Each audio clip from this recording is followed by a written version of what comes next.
ये प्रकाश का प्रवर्तन का लेक्चर 2 है। अगर 1 नहीं देखे हैं तो कोई बात नहीं, चलिए समराइज कर देते हैं कि लेक्चर 1 में क्या बतलाए हैं।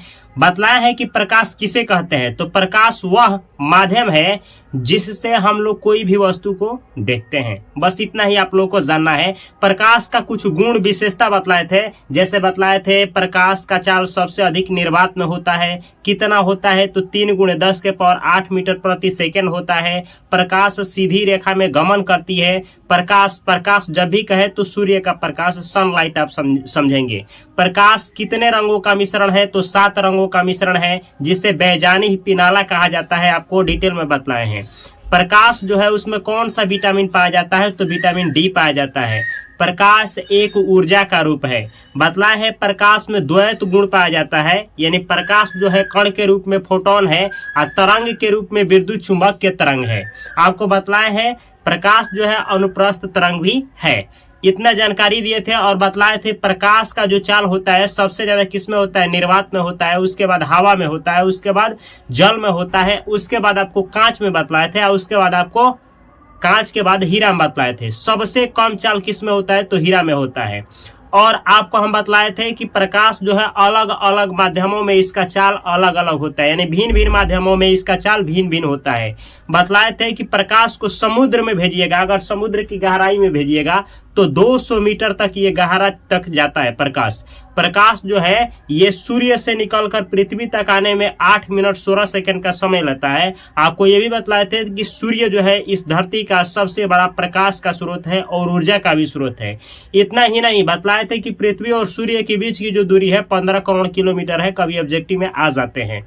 तो ये सारा डिटेल आपको जानकारी दिए थे और बतलाए थे प्रकाश वर्ष किसे कहते हैं। तो प्रकाश एक वर्ष में जो दूरी तय करती है उसे प्रकाश वर्ष कहा जाता है। ये सारा का सारा सब कुछ आपको बतला दिए हैं और ये भी बतलाए हैं कि जल में अगर प्रकाश का चाल पूछा जाए तो 2.25 × 10⁸ मीटर प्रति सेकेंड होता है। और यही शीशा यानी कांच में पूछा जाए तो 2 × 10⁸ मीटर प्रति सेकेंड होता है। ये सब कुछ बतलाया जा चुका है। चलिए आगे अब देखा जाए, आगे क्या जानना है। आगे जानना है आपको कि किरण किसे कहते हैं। किरण क्या होता है, किरण कितने प्रकार का होता है, एग्जाम में पूछे जाते हैं। तो देखिए किरण क्या होता है। किरण जो होता है प्रकाश, जैसे आप देखे होंगे कि जिस पथ पे ट्रेन जिस पथ पर चलती है उसको क्या कहा जाता है। ट्रेन जिस पथ पर चलती है उसको कहा जाता है लौह पथगामिनी, हिंदी में कहा जाता है। इंग्लिश में आप लोग ट्रेन का पटरी कहते हैं। तो प्रकाश जिस रास्ते पे चलता है, जैसे मानिए कि कोई रास्ता होगा ना कि जिस पे प्रकाश चले, तो प्रकाश जिस रास्ते पे चलता है उसी को किरण कहा जाता है। तो आपसे एग्जाम में पूछ दिया जाता है कि किरण क्या है। याद रखिएगा किरण, प्रकाश का किरण। आप केवल बोलिए किरण या फिर बोलिए प्रकाश का किरण, प्रकाश का किरण। तो हम लोग पढ़ रहे हैं, क्या पढ़ रहे हैं, किरण। ये किरण क्या होता है, किरण क्या होता है, कितने प्रकार का होता है। तो किरण, प्रकाश जिस पथ पर चलता है उसे क्या कहते हैं, किरण कहते हैं। यानी प्रकाश के गमन पथ की दिशा को क्या कहते हैं, किरण कहते हैं। या सिंपल भाषा में समझिए तो प्रकाश जिस रास्ते पे चलता है ना उसी रास्ते का नाम क्या है, किरण है। आपको रट्टा नहीं लगाना है, समझना है। क्योंकि एग्जाम हॉल में जब भी जाइएगा तो पहले ही पेपर पे लिखा होता है, क्या लिखा होता है, परीक्षार्थी यथासंभव अपने ही शब्दों में उत्तर दें। यानी आप जैसे समझते हैं वैसे उत्तर दीजिए, ना कि किताबी भाषा में उत्तर दीजिए, समझे। तो ये क्या होता है प्रकाश के किरण, ध्यान से समझिए। आपके देसी भाषा में हम लिखवा रहे हैं, देहाती भाषा में लिखिए। देखिए प्रकाश के गमन पथ की दिशा को प्रकाश के गमन पथ की दिशा को प्रकाश, देखिए प्रकाश के गमन पथ की दिशा को क्या कहते हैं, तो किरण कहते हैं। किरण याद रखिएगा, किरण कहते हैं। एग्जाम में ऑब्जेक्टिव में कभी कभी आ जाता है, कहते हैं। तो याद हो गया क्या, प्रकाश, या बोल सकते हैं प्रकाश जिस रास्ते पे जाता है उसी रास्ते का नाम है किरण। समझ में आ गया। अब कहेंगे किरण, जैसे देखिए ये समझने के लिए यहाँ फोकस करिएगा। यहाँ जैसे ये है आपका क्या चीज, प्रकाश इधर से, अच्छा ये देखिए ये एरो क्या दिखा रहा है, प्रकाश इधर से इधर जा रहा है। तो इसी को हम लोग क्या कहेंगे, ये देख रहे हैं ना, यही है आपका किरण। ये किरण हो गया, समझे।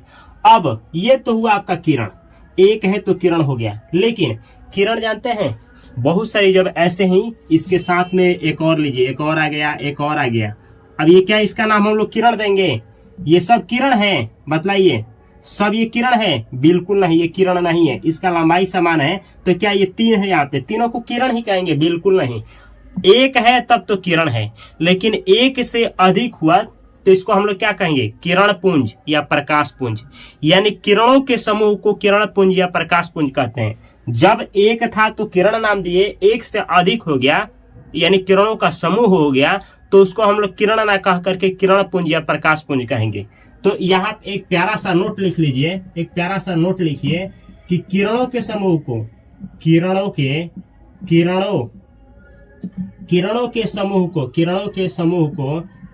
के समूह को किरण पुंज, याद रखिएगा, किरण पुंज, किरणों के समूह को किरण पुंज यहाँ पे लिखा गया है। किरणों के समूह को क्या कहते हैं? किरणों के समूह को किरण पुंज या इसी का नाम है प्रकाश पुंज। प्रकाश पुंज ये दोनों एक ही नाम है, याद रखिएगा। किरणों के समूह को किरण पुंज या प्रकाश पुंज कहते हैं। कभी आपसे एग्जाम में पूछ लिया जाए कि प्रकाश पुंज क्या है, या किरण पुंज क्या है, तो कहिएगा कि किरणों के समूह को प्रकाश पुंज या किरण पुंज कहते हैं। अब सवाल ये आता है कि ये कितने प्रकार का होता है आपका किरण पुंज या प्रकाश पुंज? प्रकाश पुंज कहिए, किरण पुंज कहिए, दोनों एक है, तो ये कितने प्रकार का होता है? तो देखिए ये होता है आपका 3 प्रकार का। कितने प्रकार का? 3 प्रकार का। अब सोच रहे होंगे कैसे 3 प्रकार का होता है, तो देखिए जैसे ऐसे समझना है, यहाँ पे तीनों का उदाहरण हम लेकर के दिखाएंगे, ठीक है। ऐसा आप ऐसे समझ सकते हैं कि ये देखिए ना, ये किरण पुंज है, ये देखिए एक ही दिशा, देखिए यहाँ से क्या हुआ है, देख रहे हैं, ये प्रकाश इधर से उधर जा रहा है, इधर से उधर जा रहा है, इधर से उधर जा रहा है। तो एक तो ये हो सकता है, या फिर ऐसा हो सकता है, देखिए ये टॉर्च लेकर के हम बार रहे, इधर से हम बारे, उधर से हम बारे, इधर से हम बार रहे हैं, ऐसा बार रहे हैं। तो ऐसे बारेंगे तो ये ऐसा होगा, देखिए प्रकाश ऐसा होगा। आप सोच रहे होंगे कि ये क्या लिख रहे हैं, तो अच्छा से बनाते हैं, थोड़ा सा आप भी अच्छा से बनाइएगा। बनाने में क्या जाता है, देखिए ये देखिए, यहाँ से प्रकाश को हम भेजे तो इस बिंदु पे जाके मिला, यहाँ से भी भेजे तो इस बिंदु पे जाके मिला, यहाँ से भेजे तो यहाँ जाकर के मिला, यहाँ से भी भेजे तो यहीं जाकर के। मतलब कहने का मतलब ये समझ सकते हैं कि एक ना ये क्या है, बिल है, किसी चीज का बिल है, इसमें सांप घुसा है, हम टॉर्च मार रहे हैं तो इसी बिल में यानी भीतर जा रहा है, ये सब प्रकाश एक ही बिंदु पे जा रहा है। या फिर ऐसे भी हो सकता है कि ये एक ही बिंदु है और यहीं से प्रकाश निकल करके, देख रहे हैं, यहीं से निकल करके और प्रकाश क्या हो रहा है, फैल रहा है। तो ये 3 तरह का हो सकता है। देखिए यही है, ये इसको भी प्रकाश पुंज बोलेंगे क्योंकि बहुत सारी किरण है, एक से अधिक है। इसको भी बोलेंगे प्रकाश पुंज, इसको भी प्रकाश पुंज या किरण पुंज बोल सकते हैं। ये 3 प्रकार का हुआ, 1 2 3। इसका नाम क्या है? तो ये देखिए यहाँ पे जो भी प्रकाश की किरणें हैं एक दूसरे के समांतर हैं। समांतर मतलब समान दूरी पे है, लंबाई भी इसका समान है, एक ही दिशा में जा रही है, तो ये है समांतर किरण पुंज। तो ये आपका किरण पुंज जो है 3 प्रकार का होता है। यहाँ लिख सकते हैं ऐसे, किरण पुंज, ऐसे लिखना है किरण पुंज 3 प्रकार का होता है। किरण पुंज कितने प्रकार का होता है भाई? तो 3 प्रकार का होता है। पहला समांतर किरण पुंज। अच्छा आगे पीछे भी आप कर सकते हैं, समांतर किरण पुंज। आप प्रकाश पुंज भी कह सकते हैं, समांतर किरण पुंज। दूसरा यहाँ देखिए एक बिंदु पे जाकर के मिल रहा है तो अभिसारी, भीतर जा रहा है ना, भीतर मतलब एक जगह पे, तो अभिसारी किरण पुंज, इसका नाम हम लोग देंगे अभिसारी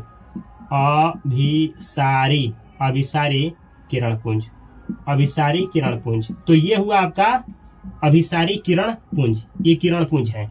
और देखिए आपका तीसरा एक बिंदु से निकल करके क्या हो रहा है, फैल रहा है, अलग अलग दिशा में फैल रहा है, तो इसको हम लोग बोलेंगे अपसारी किरण पुंज। अपसारी किरण पुंज, ये हुआ अपसारी किरण पुंज। अब देखिए आप जान गए किरण के किसे कहते हैं, तो प्रकाश के गमन पथ की दिशा को किरण कहते हैं। अब किरणों के समूह को किरण पुंज या प्रकाश पुंज कहते हैं। आपको समझ में आ गया। लेकिन किरण पुंज या प्रकाश पुंज ये भी 3 प्रकार का होता है। एक होता है समांतर में क्या होगा अभी बतलाएंगे कि समांतर किरण पुंज का डिफिनीशन अगर आपसे पूछा जाए तो क्या देंगे, डिटेल में समझिए। तो समांतर किरण पुंज का डिफिनेशन ये होगा कि जब बहुत सारी प्रकाश की किरणें एक दूसरे के क्या हो, समांतर हो। जब बहुत सारी प्रकाश की किरणें एक दूसरे के समांतर हो तो उसे क्या कहेंगे, समांतर किरण पुंज। अच्छा, दूसरा अभिसारी किरण पुंज। जब बहुत सारी प्रकाश की किरणें अलग अलग दिशाओं से, देख रहे हैं, अलग अलग दिशाओं से निकल, जब बहुत सारी प्रकाश की किरणें अलग अलग दिशाओं से आकर एक बिंदु पे मिले, देख रहे हैं, अलग अलग दिशा से, इधर से इधर से इधर से इधर से जाकर के एक बिंदु पे मिल रही है। तो जब बहुत सारी प्रकाश की किरणें अलग अलग दिशाओं से आकर एक बिंदु पर मिले तो उसे ही बोलेंगे अभिसारी। अभिसारी मतलब भीतर, भीतर मतलब एक बिंदु पर मिलती है तो अभिसारी किरण पुंज। अब ये तीसरा अपसारी किरण पुंज। जब बहुत सारी प्रकाश की किरणें एक बिंदु से निकलकर, देखिए, एक बिंदु से निकलकर अलग अलग दिशाओं में फैले तो उसे हम लोग बोलेंगे अपसारी किरण पुंज। अब आप सोच रहे होंगे कि क्या इसको रट्टा लगाना जरूरी है? नहीं मेरे भाई, रट्टा लगाना जरूरी नहीं है, इसको समझना जरूरी है, क्योंकि ये आगे ना आप लोगों को पढ़ाएंगे दर्पण, तो वहां पे काम करेगा जो 2 नंबर का क्वेश्चन पूछा जाता है, इसलिए समझना जरूरी है। तो ये रहा सबसे पहला हेडिंग हम देते हैं। क्या देते हैं? आपसे एग्जाम में पूछा जाए, क्या पूछा जाए मेरे भाई, कि समांतर किरण पुंज किसे कहते हैं? तो लिख लीजिए, पहला समांतर किरण पुंज, समांतर किरण पुंज। अच्छा से समझना है, समांतर किरण पुंज या प्रकाश पुंज भी आप कह सकते हैं। समांतर किरण पुंज क्या होता है? जब बहुत सारी प्रकाश की किरणें एक दूसरे के समांतर हो तो उसे ही क्या कहेंगे, समांतर किरण पुंज। लिख लीजिए, जब बहुत सारी प्रकाश की किरणें जब बहुत सारी प्रकाश की किरणें एक दूसरे के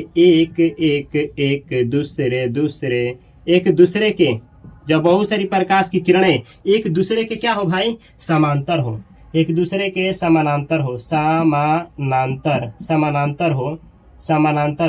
जब बहुत सारी प्रकाश की किरणें एक दूसरे के समानांतर हो तो उसे क्या कहते हैं? उसे समांतर किरण पुंज कहते हैं। उसे समांतर किरण पुंज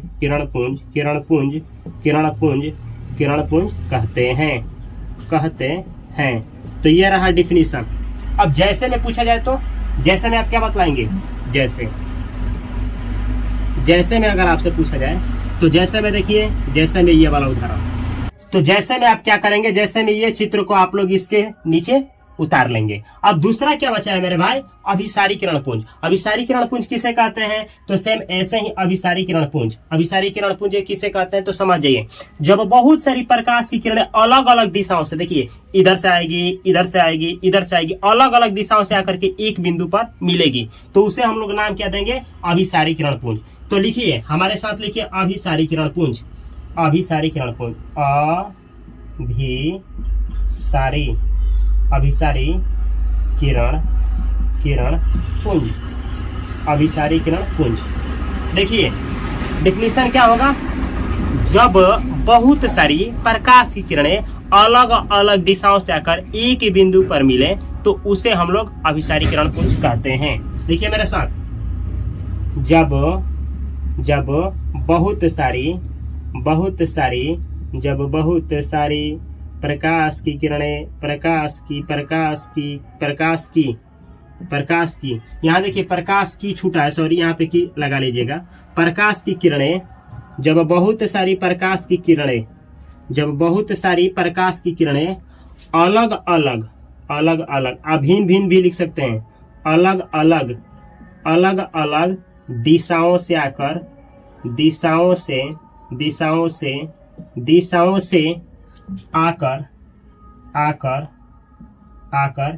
एक बिंदु पर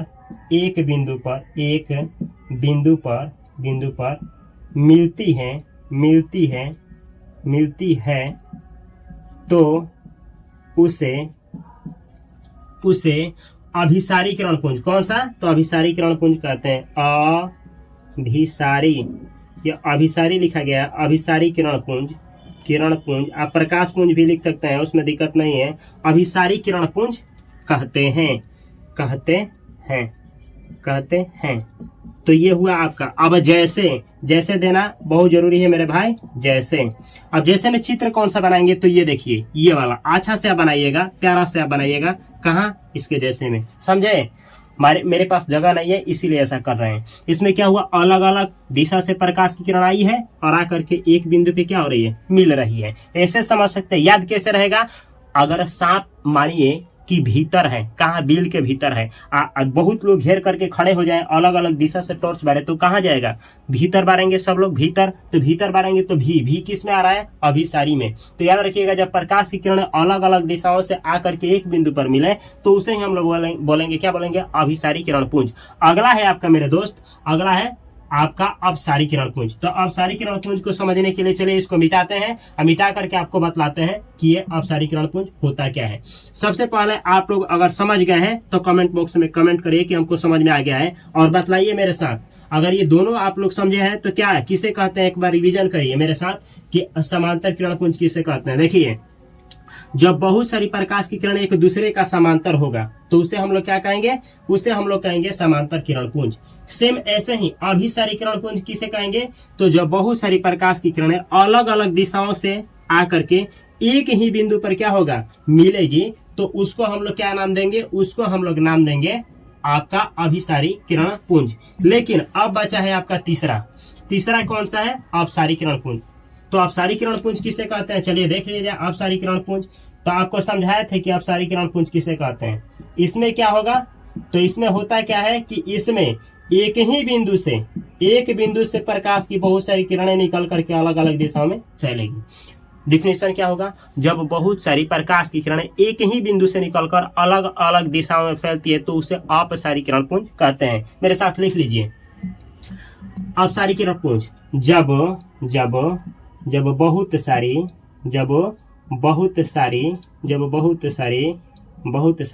प्रकाश की किरणें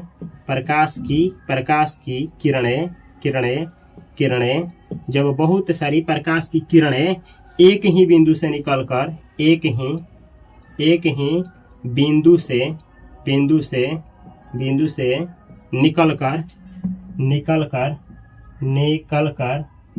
निकलकर अलग अलग को आप भिन्न भी लिख सकते हैं, अलग अलग दिशाओं में फैलती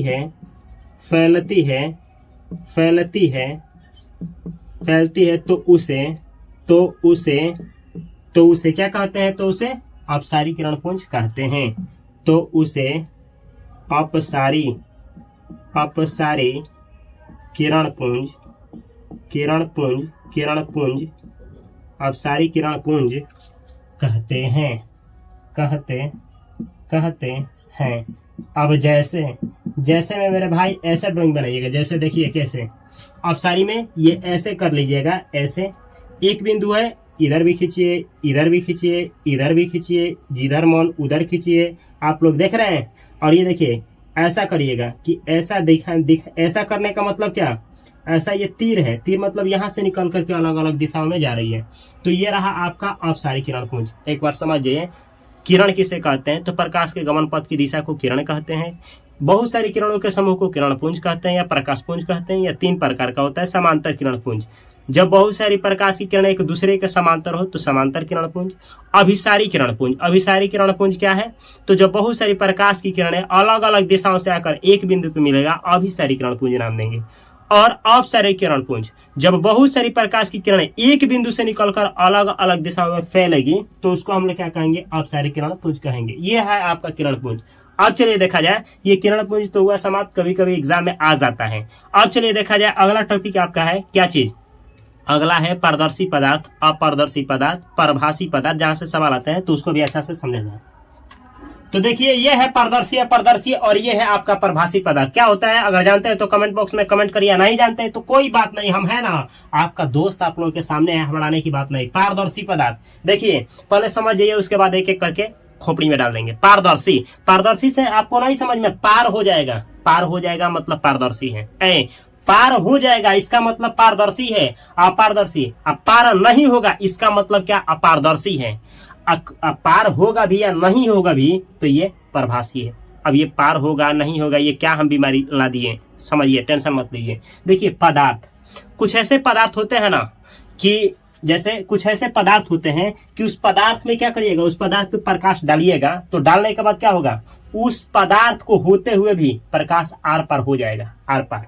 तो अगर कोई पदार्थ है और उस पे प्रकाश को डाले, अब प्रकाश को डालने के बाद पता चला कि प्रकाश उस पदार्थ के आर पार हो गया, आर पार हो गया, उसे कहेंगे पारदर्शी पदार्थ। सेम ऐसे ही अगर आर पार नहीं हुआ तो उसे कहेंगे अपारदर्शी पदार्थ।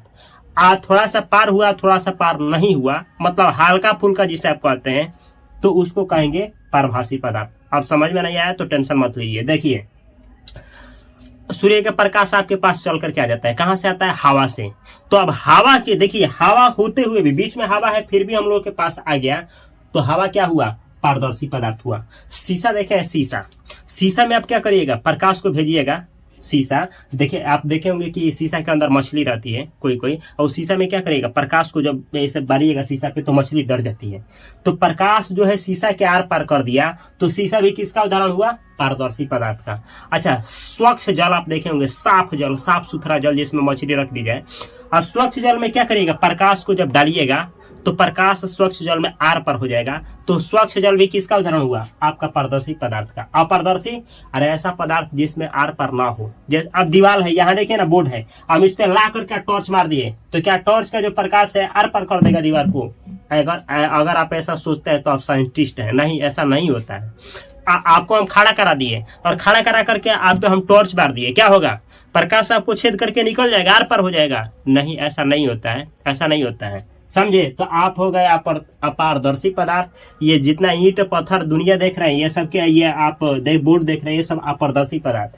पारभासी पदार्थ किसे कहेंगे, जो हल्का फुल्का होना चाहिए। हल्का फुल्का नहीं समझ में आता है, मतलब थोड़ा बहुत होता है आर पार, तो उसे कहेंगे पारभासी पदार्थ। जैसे कभी आप ऐसा देखे हैं कि कागज है, उस पर तेल गिर गया हो, तेल लगा हुआ कागज ले जाइएगा धूप में, देखिएगा तो उसमें हल्का फुल्का सा प्रकाश आर पार होगा। अच्छा, कोई कागज है जो क्या हुआ, घिसा हुआ कांच, शीशा देखे हैं, शीशा घिस गया हो और उस पर क्या करिएगा, प्रकाश को भेजिएगा ना तो आर पार कम होगा, थोड़ा बहुत होगा। तो घिसा हुआ कांच भी क्या होगा, पारभासी पदार्थ। सेम ऐसे ही, अच्छा कपड़ा देखे, कपड़ा, तो कपड़ा जो होता है ना वो भी पारदर्शी, ये पारभासी पदार्थ होता है। अच्छा, इतना ही नहीं, ऐसा कपड़ा जिसपे रक्त लग गया हो, खून लग गया हो, चाहे खून लगा हुआ कागज, ये सब उदाहरण जो दे रहे हैं ये क्या है, पारभासी पदार्थ का होता है। इतना ही नहीं, अच्छा दूध है ना, दूध, तो दूध भी याद रखिएगा आपका पारभासी पदार्थ का ही उदाहरण है। तो चलिए एक एक करके डिफिनेशन लिख देते हैं, क्योंकि बतलाने पे हम जानते हैं कि आपके खोपड़ी से निकल जाएगा और कहेंगे अपना कि सर ये गजब की बातें करते हैं, मतलब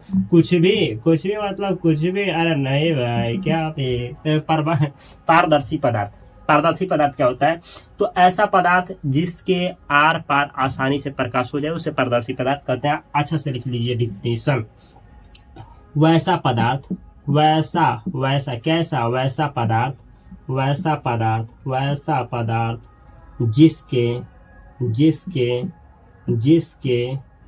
वैसा पदार्थ जिसके आर पार प्रकाश आसानी से हो जाए,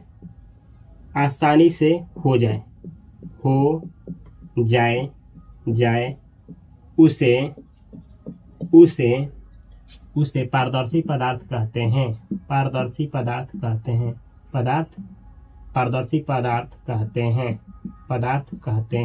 कहते हैं। अब कोई मेरा भाई बमका खड़ा हुआ और बोला, सर हम ऐसे लिखना चाहते हैं कि वह पदार्थ जिसके आर पर प्रकाश हो जाए उसे पारदर्शी पदार्थ कहते हैं, तो क्या गलत हो जाएगा? बिल्कुल गलत नहीं होगा मेरे भाई। देखिए इसी टॉपिक को 1000 टीचर पढ़ाएंगे, 1000 डिफिनेशन देंगे। कहने का मतलब क्या है, इस बात पे जाइए, प्रकाश किसी वस्तु के आर पर हो जाता है तो वह जो पदार्थ होगा पारदर्शी पदार्थ होगा। बस इतना ही जानना और कुछ नहीं। अब इसमें अपना साइंटिस्ट जो होता है ना, जहाँ आप रखे हैं अपना साइंटिफिक दिमाग, उसको इसमें मत मिलाइएगा, नहीं तो साइंस फेल हो जाएगा, समझे।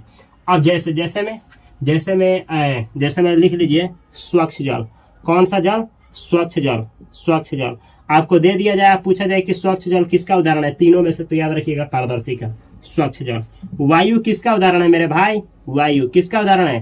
तो याद रखिएगा ये भी पारदर्शी पदार्थ का, स्वच्छ जल, वायु। क्या आप एक और बतला सकते हैं? नहीं बतलाएंगे, हमको पता है कि आप नहीं बतलाएंगे तो लिख लीजिए शीशा। अब कोई भड़क करके बोला हम शीशा नहीं कांच लिखेंगे, हम बोले लिख देना भाई, लिख देना, ठीक है। तो ये और इत्यादि इत्यादि और भी बहुत सारे उदाहरण हो सकते हैं, ठीक है।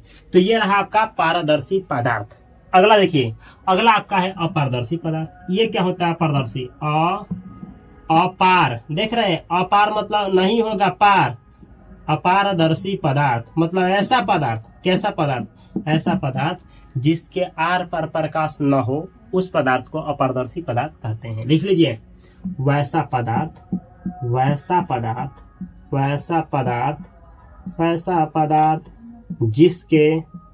जिसके आर पार प्रकाश न हो, क्या ना न हो,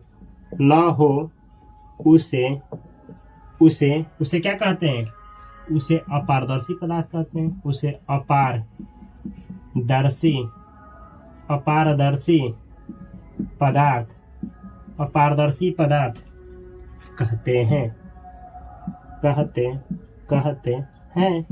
इस तरीके से आप लिख लिए, अपारदर्शी पदार्थ कहते हैं ऐसा पदार्थ। अच्छा ये देखिए, मार्कर है, मार्कर पे प्रकाश डाले, क्या मार्कर को छेदते हुए फाड़ करके चीर करके प्रकाश निकल जाएगा? बिल्कुल नहीं निकलेगा, समझे। अब जैसे जैसे में थोड़ा लिखिएगा, जैसे अब कोई बोल रहा है, ये कमेंट बॉक्स में कमेंट कर रहा है कि क्या जैसे लिखना जरूरी है? बिल्कुल लिखना जरूरी है, इसीलिए तो नंबर करता है, समझे। देखिए साइंस जो है ना, आप डिफिनेशन भी देना जरूरी होता है और जैसे में भी लिखना, एग्जाम्पल भी देना जरूरी होता है। फॉर एन एग्जाम्पल एक एग्जाम्पल देना जरूरी होता है। आप एग्जाम्पल देंगे ही देंगे। अब जैसे देखिए, अपारदर्शी पदार्थ में अब ईंट पे प्रकाश डालिएगा, क्या होगा? पत्थर। ये देख रहे हैं पत्थर, ये पत्थर है, ईंट पत्थर, दीवार, कुर्सी। अब कोई बोल रहा है टेबल, लिख दे रहा है भाई टेबल। और कोई बोल रहा है बहुत सारी चीज बोल रहा है, हम कितना लिखें? इतना पे ही रहने देते हैं भाई, गुस्सा मत करिएगा, इतना पे रहने देते हैं, मान भी जाइए थोड़ा, ठीक है, इतना ही रहने देते हैं।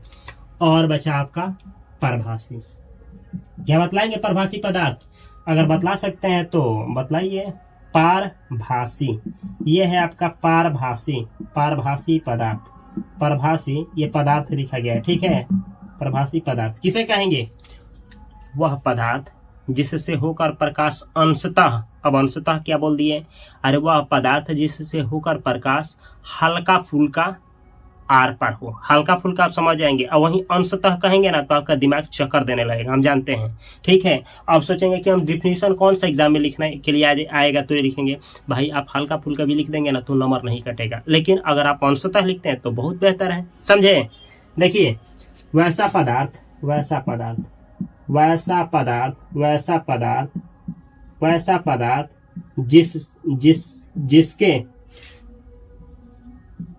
जिसके आर पार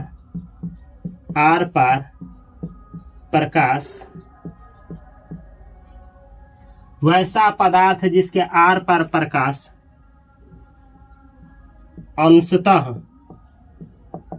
हो, उसे अब ये भारी लग रहा है ना, तो हम जो बोल दे रहे हैं वो भी लिख लीजिए। वैसा पदार्थ जिससे होकर प्रकाश हल्का फुल्का आर पार हो, उसे परभाषी पदार्थ कहते हैं। इसको भी आप लिख सकते हैं, गलत नहीं है, ठीक है। वैसा पदार्थ जिसके आर पार प्रकाश अंशतः हो, उसे परभाषी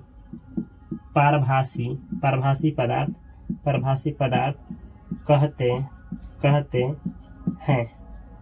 हैं। जैसे बतलाइएगा, जैसे हम बतला दे रहे हैं, दूध, याद रखिएगा, दूध। और तेल लगा हुआ कागज, तेल लगा हुआ कागज। अच्छा, तेल लगा हुआ कागज, क्या? चलिए ठीक है। ऐसे ही रक्त लगा हुआ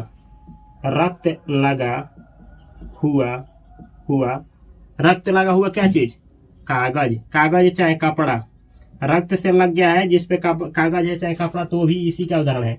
और इतना ही नहीं, घिसा हुआ कांच, घिसा हुआ कांच। अब ये घिसा हुआ कांच क्या है भाई? घिसा हुआ कांच, अरे नहीं जानते हैं? देखिएगा, गाड़ी एक्सीडेंट होती है ना तो शीशा घिसा जाता है, और जो शीशा घिसा जाता है उसी को कहते हैं घिसा हुआ कांच। और घिसा हुआ कांच पे जब प्रकाश डलिएगा ना तो पूरा आर पार नहीं होगा। ऐसा भी नहीं होगा कि प्रकाश आर पार ना हो, यानी प्रकाश आर पार होगा लेकिन कम बहुत होगा, अंशतः होगा, थोड़ा बहुत होगा। तो आपका उदाहरण आएगा ये प्रभासी पदार्थ में, घिसा हुआ कांच और इत्यादि, समझे, इत्यादि। तो ये रहा आपका क्या चीज, पारदर्शी, अपारदर्शी और प्रभासी पदार्थ। यहाँ से क्वेश्चंस कभी कभी पूछ दिया जाता है। आगे चला जाए, अब क्या जाना जाए, अब थोड़ा सा जाना जाए आपका प्रकाश का प्रवर्तन, जो कि एग्जाम में वेरी वेरी इंपॉर्टेंट है और उसी के ऊपर ये पूरा चैप्टर है। तो देखिए ये है आपका चैप्टर का नाम ही था प्रकाश का प्रवर्तन, और अब पढ़ना है प्रकाश का प्रवर्तन। एग्जाम में बहुत बार पूछा गया है कि प्रकाश का प्रवर्तन किसे कहते हैं, प्रकाश के प्रवर्तन के कितने नियम होते हैं, प्रकाश के प्रवर्तन के नियमों को लिखिए। ध्यान से देखिएगा, ध्यान से समझने का प्रयास करिएगा, मैं विश्वास दिलाता हूं कि आपसे नहीं छूटेगा। देखिए प्रकाश का प्रवर्तन होता क्या है। तो आप गेंदा खेले होंगे ना, तो जब आप इधर से गेंदा बीतते हैं तो सामने जो बैट्समैन होता है क्या करता है, बॉल को मार देता है। तो मारता है तो आप इधर से ही फेंके थे और गेंदा क्या हुआ, मारा तो इधर ही आ गया। तो ये हुआ आपका गेंदा का परिवर्तन। यानी हम ऐसे समझिए, अगर हम इस बोर्ड पे कुछ फेंक रहे हैं, टकरा करके इधर आ जा रहा है, टकरा करके इधर आ जा रहा है, मतलब हम भीग रहे हैं, उधर नहीं जा पा रहा है, इधर ही आ जा रहा है, तो हो जाएगा जो ये परिवर्तन का उदाहरण हुआ। जो चीज हम फेंक रहे हैं टकरा करके इधर आ रहा है, इधर आ जा रहा है, वही है परिवर्तन। नहीं समझे तो कोई बात नहीं, उदाहरण के साथ देखिए। देखिए ये है प्रकाश का परिवर्तन। ये देखिए टॉर्च है, हम इस पे क्या किए, तो ये है आपका शीशा, देख सकते हैं, अपना चेहरा देख सकते हैं, इसमें अच्छा से दिखाई देगा। देखिए हम इस पे क्या किए, तो प्रकाश को फेंके, देखिए फेंक रहे हैं, इस पे फेंके, तो जब फेंक रहे हैं तो देख रहे हैं हम फेंक रहे हैं शीशा पे, देखिए शीशा पे हम फेंक रहे हैं, इधर से प्रकाश गया है, अब प्रकाश टकरा करके फिर इधर आ गया, आर पार नहीं हुआ है। तो ये किसका, यही है प्रकाश का परिवर्तन। देख रहे हैं हम हवा से ही भेजे हैं, हवा यानी ये प्रकाश किससे होकर के जा रहा है, हवा से होकर के जा रहा है, हवा में ही आ रहा है। तो प्रकाश का परिवर्तन का मतलब हुआ कि प्रकाश क्या होता है, एक माध्यम से जाएगा किसी वस्तु से टकरा करके फिर उसी माध्यम में आ जाएगा, तो उसे ही कहेंगे क्या चीज, प्रकाश का परिवर्तन। नहीं समझे तो कोई बात नहीं, अच्छा से समझाते हैं तब समझिए। देखिए क्या होता है प्रकाश का परिवर्तन। प्रकाश का परिवर्तन कुछ ऐसे होता है, ऐसे देखिए, ये है आपका एक, हम सतह लेते हैं, ये देखिएगा ये एक सतह है। अच्छा ये सतह है, सतह मतलब जिस पे प्रकाश को हम डालेंगे, ये एक सतह है, इस पे हम प्रकाश को डालेंगे। इस पे देखिए प्रकाश को हम इधर से भेजे, इधर पड़ा और इधर हो गया, ठीक है। हम यहाँ भेजे तो ये प्रकाश इधर हो गया। अच्छा ये तो चमकीला एकदम फ्रेश सतह है, फ्रेश मतलब ये जो सतह है एकदम प्लेन है, प्लेन मतलब एकदम बराबर है। अब खींचे है तो ये मत कहेगा सर इधर थोड़ा सा ऊपर दिखाई, अरे मेरे भाई समझ सकते हो। अब इसको हम सीधे कैसे करें, इसको टंगा जाए, इसको पकड़ करके थोड़ा टंगा जाए कि नीचे आ जाए, नहीं, थोड़ा समझना भी है। अब देखिए इस पे हम प्रकाश को क्या किए, डाले इधर से हम डालें, सॉरी सीधा नहीं आ रहा है क्या, वो बीच में आप टंगा जा रहा है, लग रहा है कि इधर से हम डालें और इधर से क्या हुआ, टकरा करके उधर चला गया। ये आया है और ये टकरा करके उधर गया है, समझे, आया है और उधर गया है। इसमें कुछ उदाहरण आपको मतलब कुछ अंतर दिखाई दे रहा है। ये भी प्रकाश का, देखिए प्रकाश की किरण इधर से आई है और टकरा करके इधर चली गई है, ये प्रकाश की किरण आई है और टकरा करके इधर चली गई है, तो ये भी प्रकाश का परिवर्तन हुआ है और यहाँ भी प्रकाश का परिवर्तन हुआ है, दोनों प्रकाश का परिवर्तन है। तो कैसे कहेंगे कि प्रकाश का परिवर्तन होता क्या है, तो देखिए जब प्रकाश की किरणें, ये किरण है, किरण पढ़ा दिए हैं, जब प्रकाश की किरणें किसी बिंदु से निकल करके आती है और किसी चमकीली, चिकनी और चमकीली सतह पर क्या होती है, चिकनी और चमकीली सतह से टकराती है और पुनः अपने ही दिशा में वापस लौट जाती है, उसे ही क्या कहते हैं, प्रकाश का परिवर्तन। अब आप सोच रहे होंगे कि बोल रहे कि पुनः अपने दिशा में, मतलब इधर से आई थी तो इधर ही ना जाना चाहिए था, पुनः अपने दिशा में। अरे मेरे भाई पुनः अपने दिशा का मतलब ये हुआ कि मानिए कि ये शीशा है, शीशे के ऊपर चारों तरफ का हवा है, तो हवा से आया था, इस पे टकराया तो फिर हवा में ही चला गया। ये नहीं हुआ कि इधर से आया और शीशा को छेद करके पार हो गया, ऐसा नहीं ना हुआ। तो यही होता है कि अपने ही दिशा में पुनः लौट जाती है। तो कहेंगे कि जब प्रकाश की किरण आती है, किसी चिकनी और चमकीली सतह से टकराती है और पुनः वापस लौट जाती है, इसी घटना को प्रकाश का परिवर्तन कहते हैं। ठीक है, अब ये प्रकाश का परिवर्तन दो तरह का होता है। ये जो प्रकाश का परिवर्तन देख रहे हैं, ये दो तरह का होता है। एक, अगर उसका सतह चिकनी और चमकीला होगा तहाँ होगा प्रकाश का परिवर्तन। चिकनी और चमकीली सतह, ये है चिकनी और चमकीली सतह, तो वहां होगा प्रकाश का परिवर्तन। एक सतह, ऐसा सतह जहाँ के क्या होगा, सतह उबड़ खाबड़ होगा यानी रुखड़ा होगा, वैसे जगह पे भी होगा प्रकाश का परिवर्तन। यानी प्रकाश का परिवर्तन दो तरह का होगा। एक होगा आपका चिकनी और चमकीली सतह पर, तो जो प्रकाश का परिवर्तन की घटना चिकनी और चमकीली सतह पर होता है उसको हम लोग कहते हैं नियमित परावर्तन। मतलब यहाँ भी आप प्रकाश को भेजिएगा ना तो सेम ऐसे ही जाएगा, ऐसे ही, समझे, फिर ऐसे ही जाएगा। इसमें क्या होगा, अगर आप इधर भेजे, इधर पड़ा तो इधर चला जाएगा, समझे, मतलब उभड़ खाबड़ना है। तो कभी क्या होगा, कहने का मतलब प्रकाश की किरण कभी आएगी सीधी तो इधर जाएगी, कभी उधर जाएगी, समझे। तो ये है, अगर चिकनी और चमकीली सतह है तो वहां जो प्रकाश का परिवर्तन की घटना घटेगा उसको हम लोग नाम देंगे नियमित परावर्तन, नियमित परावर्तन। और यहाँ जो घटना घटेगी इसको हम लोग नाम देंगे अनियमित परावर्तन, अनियमित परावर्तन। हम आप लोग से पूछ रहे मतलब प्रकाश का परावर्तन के कितने नियम, नहीं, प्रकाश के परावर्तन कितने तरह का होता है, केवल प्रकाश का परावर्तन कितने तरह का होता है, तो 2 तरह का, एक होता है अनियमित परावर्तन और दूसरा होता है नियमित परावर्तन। अब क्या आपको एग्जाम में दोनों पढ़ना है, दोनों से क्वेश्चन आते हैं? बिल्कुल नहीं, इसके बारे में तो भूल जाइए, इससे क्वेश्चन नहीं आता है, लेकिन हम समझा देते हैं। पहले इसको समझा जाए क्योंकि सारा का सारा क्वेश्चन इसी से आता है, फिर इसको आप आसानी से समझ जाएंगे। तो हम लोग पढ़ेंगे नियमित परावर्तन। जब भी आपको कहा जाए, एग्जाम में पूछा जाए कि प्रकाश का परावर्तन क्या है, चाहे किसे कहते हैं, तो समझिए कि यही वाला पूछा है, नियमित परावर्तन ही पूछा है। या फिर आपसे कहा जाए कि नियमित प्रकाश का परावर्तन क्या है, तो समझिएगा कि वो प्रकाश का परावर्तन ही पूछा है, समझे। इसको तो आप भूल ही जाइए कि ये कुछ है जो एग्जाम में आता है, लेकिन ये समझने के लिए आपको बतलाया गया है, समझे। तो ये देखिए, ये क्या होता है, अब प्रकाश का परावर्तन क्या होता है हम आपको बतलाने जा रहे हैं। इसका मतलब हम बतला रहे हैं क्या चीज, नियमित परावर्तन। तो अब चलिए देखा जाए नियमित परावर्तन, इसको मिटा देते हैं हम, ठीक है। और जानिए कि प्रकाश का परावर्तन होता क्या है, कितने नियम होते हैं और कैसे आप लोग एग्जाम में आएगा तो लिखेंगे। सबसे पहले पूछा जाएगा प्रकाश का परावर्तन क्या है, तो देखिए क्या है, डिफिनीशन लिखिए। डिफिनीशन समझा दिए आपको। डिफिनीशन क्या होता है, प्रकाश का परावर्तन, प्रकाश का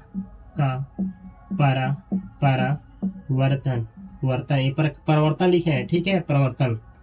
सबसे देखिए हजारों डिफिनीशन है, सबसे सटीक सबसे आसान डिफिनीशन आपके लिए तैयार कर रहे हैं और एग्जाम में भी यही लिख करके आना है।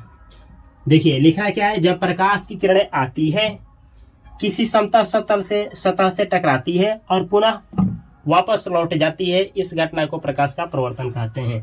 तो लिख लीजिए, जब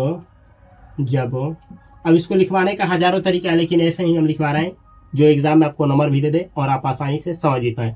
जब प्रकाश की किरणें आती हैं, जब प्रकाश की किरणें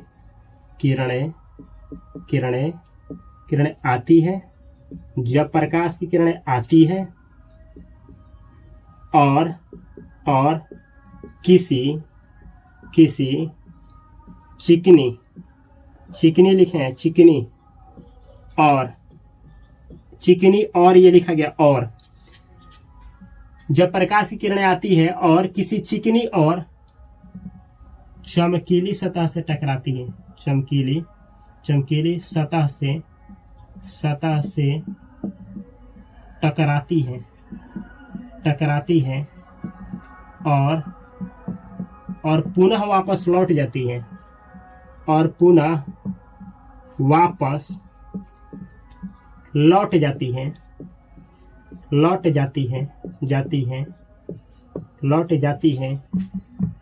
इस घटना को, ये जो घटना घटता है, इसी घटना को, यानी इस घटना को प्रकाश का परावर्तन कहा जाता है। क्या कहा जाता है, प्रकाश का परावर्तन, इंग्लिश में रिफ्लेक्शन ऑफ लाइट, प्रकाश का परावर्तन कहा जाता है।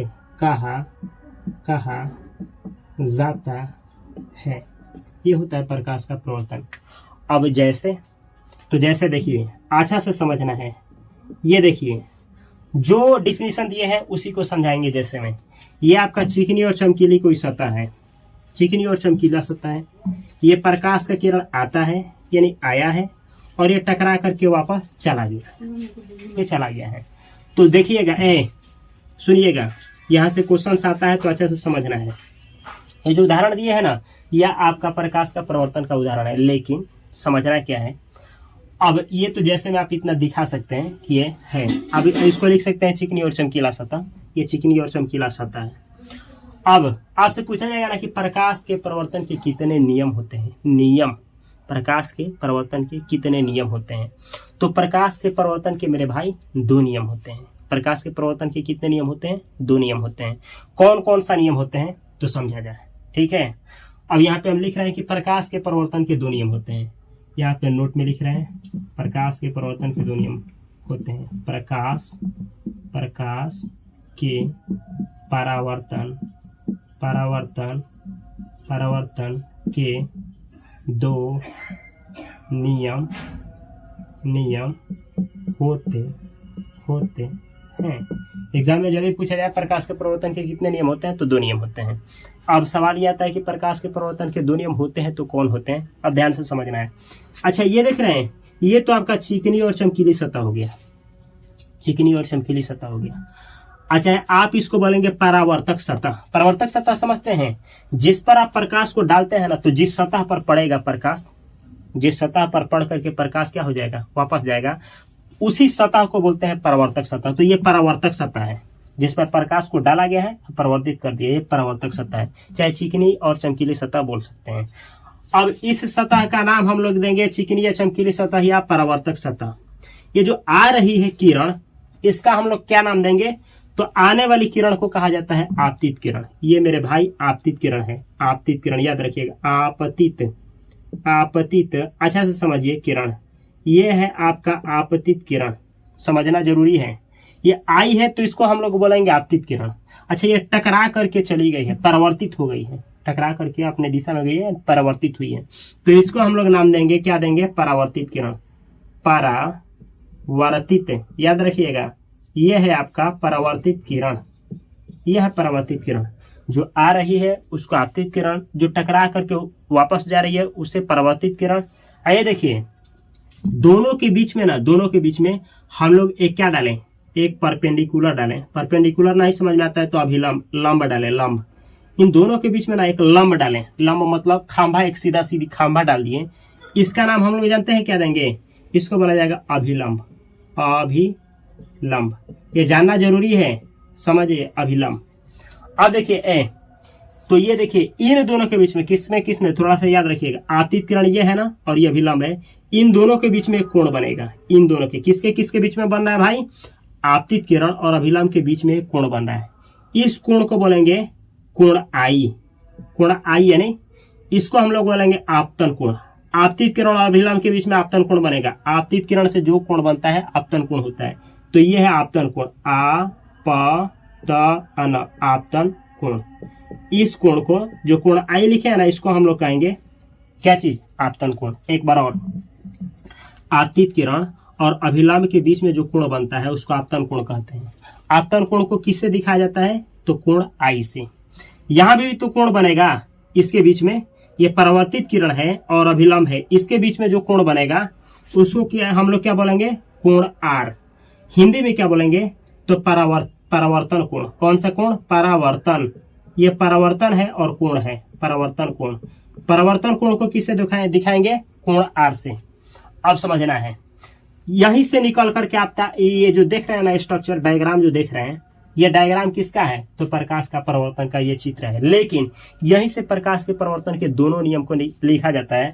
पहला नियम यहां लिखेंगे, पहला नियम देखिए, ऐसे एग्जाम में ऐसे लिखिएगा, पहला नियम। पहला नियम, पहला नियम क्या होता है मेरे भाई, पहला नियम समझिएगा। पहला नियम कहता है, प्रकाश का परिवर्तन का पहला नियम कहता है कि आपतन कोण, ये जो आ रहा है ये कोण, यानी जो यहाँ बनेगा, यहाँ जो कोण बनेगा, ये आपतन कोण परिवर्तन कोण का बराबर होता है। मतलब नहीं समझे, समझिए।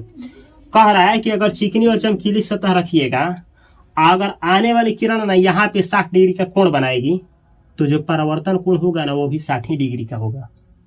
अगर आपतन कोण 120 डिग्री का है, समझाने के लिए बोल रहे हैं, आपतन कोण 120 डिग्री का है तो परावर्तन कोण भी 120 डिग्री का होगा। ऐसा होता है, मतलब जितना डिग्री का आपतन कोण उतना डिग्री का परिवर्तन कोण होता है। यही होता है प्रकाश का परिवर्तन का पहला नियम। तो यहाँ लिख रहे हैं पहला नियम, ऐसे लिख सकते हैं आप। पहला नियम है आपतन कोण, आपतन कोण